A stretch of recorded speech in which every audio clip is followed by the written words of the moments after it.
So I'm thinking back 28 years of making work and how I really got into photography. And it started when I was in the Marine Corps. I was serving as a nuclear, biological, and chemical warfare specialist during the first Gulf War. And right before I went to the Gulf, I started getting a passion for photography, but it wasn't my job in the military. So I did everything I could, read everything I could, and during the Gulf War, took photos for myself. But it was one of those experiences where I knew what I wanted to do. I'm not sure if it was because of the stress of the war or being so isolated for so many months, but my passion for photography at that moment became all-consuming. I got out of the Marine Corps and went to RIT, and I credit my ability to do well at RIT and to really dig into photography from the training I had in the Marine Corps. The discipline, the willing to work long hours was something that I didn't have before going in the military. Matter of fact, I was originally scheduled to go to medical school, and I dropped out because I knew I didn't have it. I wasn't there. I was too young. But when I got out of the military after that 4 years, it really changed the way that I viewed what I wanted to do.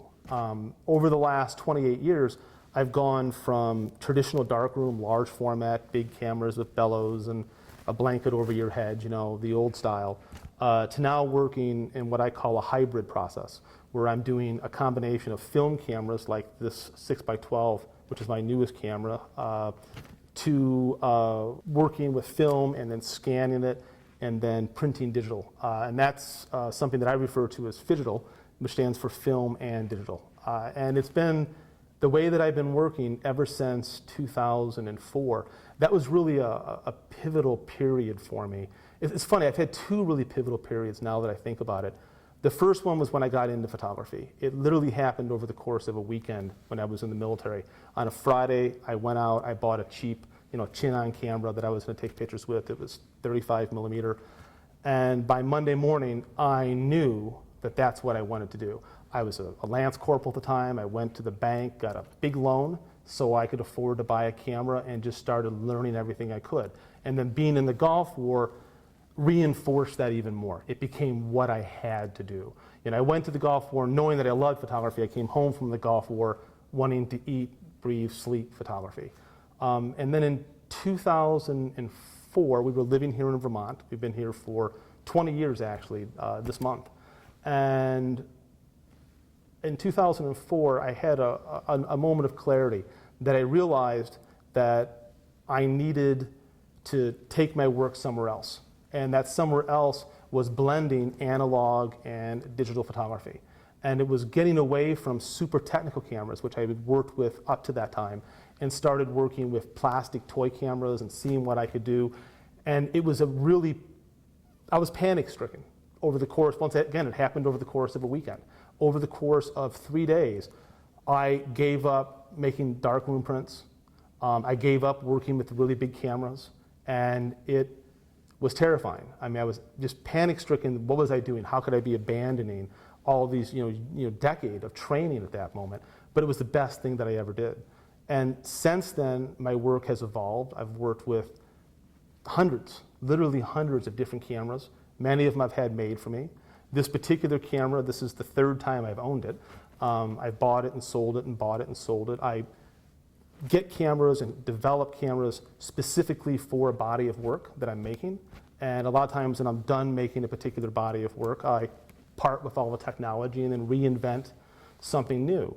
But what I have found is that over the 28 years that I've been working, that I don't always have to completely reinvent myself.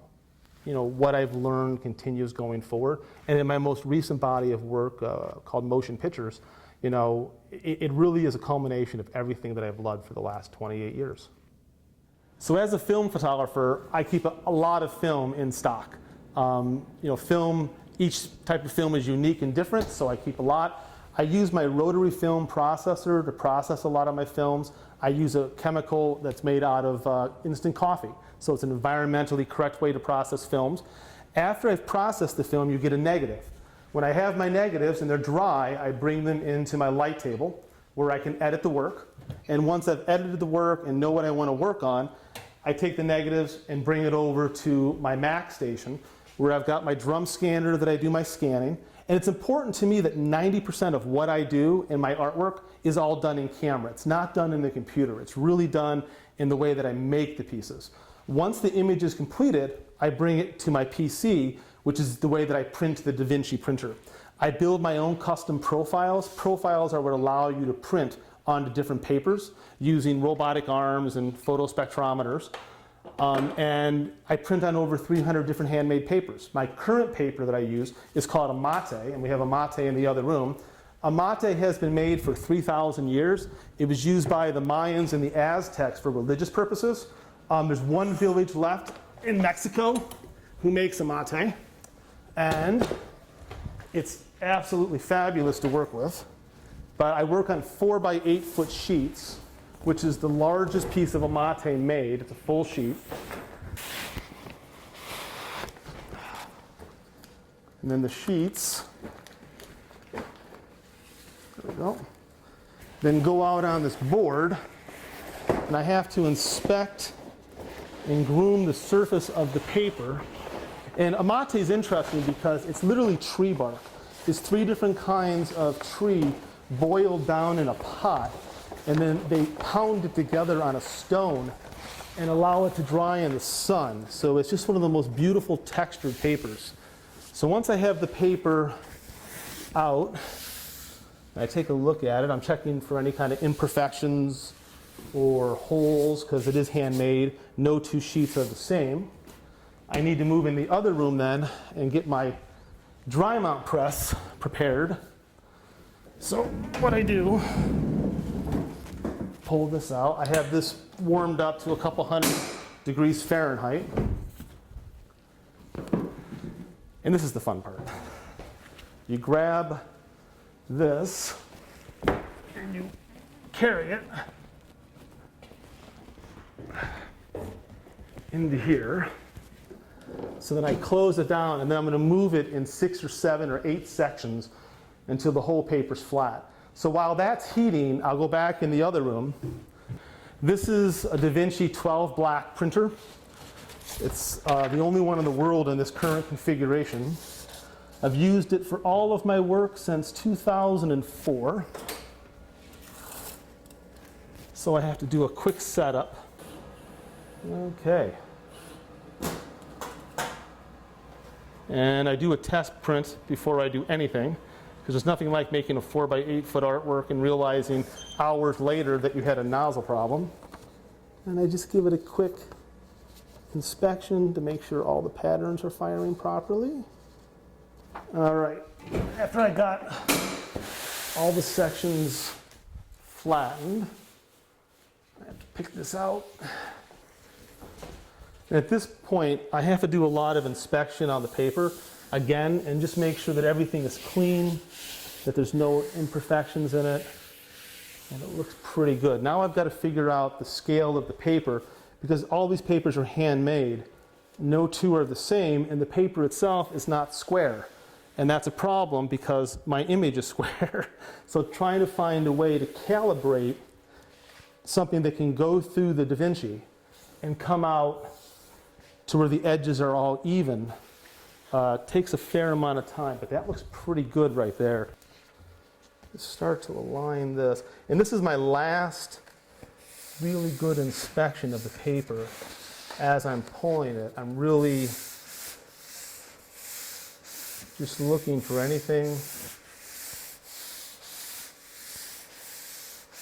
I've got to put it in the DaVinci. It loads from behind, which is not easy.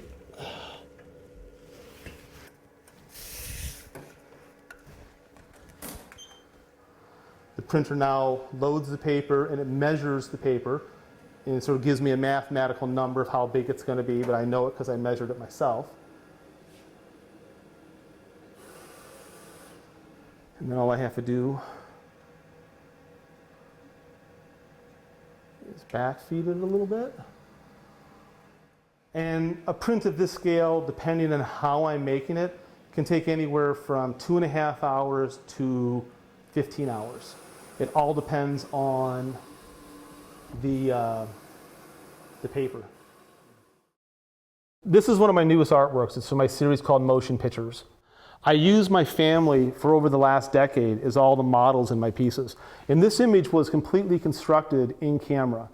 So it's a combination of 30, 35 images building on the same negative and getting a very cubistic, a very sort of time-lapse, but yet compressed into a single frame experience of what 44th felt like to me. My work is an unresolved narrative. And what I mean by that is it's the start of a story or the start of a paragraph. And when you look at this, I think that people can feel that and they can feel the energy of the city. One thing that I find scary as an artist, and I believe that there's got to be fear in making art, is that so much of the materials that I work with are dying and constantly dying and always have threats of dying. I mean, as I said, there's one village who makes this paper. They stop making the paper, I no longer have this paper to work with. The ink that I use, there's one person who makes the ink. You know, you think of film today, you know, so many film companies have been going out of business or ceasing production of different materials. You know, there's a camera that I've worked with for a very long time that just a few months ago, Fuji stopped making the material for, and in the stroke of a pen, they wiped out all those cameras in the world. No one can use them anymore. They're no longer possible. You know, so as an artist, I'm constantly hoarding a lot the materials that I work with because I'm afraid that they're not going to be there. The works that I make, because they're all of a one-of-a-kind piece, I don't do editions of work, so this is the only one. The negative isn't really precious to me once I get to this point. What matters to me is the final artwork. And the artworks should last 1,000 years because of the materials that I'm working with. But you know, what happens to volumes of work that I have on my table when I'm gone? And I think about that. I mean, I've got my daughters, and they're going to have the nicest apartments on the planet and the nicest houses, and I'm very fortunate to have wonderful galleries who carry my work. But I make a lot of work. The last couple of years have been incredibly prolific for me, and I'm always I try not to stop myself from making work because I think that I always say that my next print will be my best print, but who knows? I mean, I might not make anything for a year. There have been points where I wasn't creative and wasn't producing new work, and there is always that fear, will I still make great work? And as a result, I reinvent myself constantly. I'm constantly reinventing my process, using different cameras, different materials, and it's about every year and a half, I sort of throw everything out and I start over. And it's a very painful period for me. It's a lot of depression, a lot of reimagining what I want my work to say and what I want my work to do. I'd like to think that the work isn't going to be in an attic or storage somewhere, and that it'll be something that people can live with.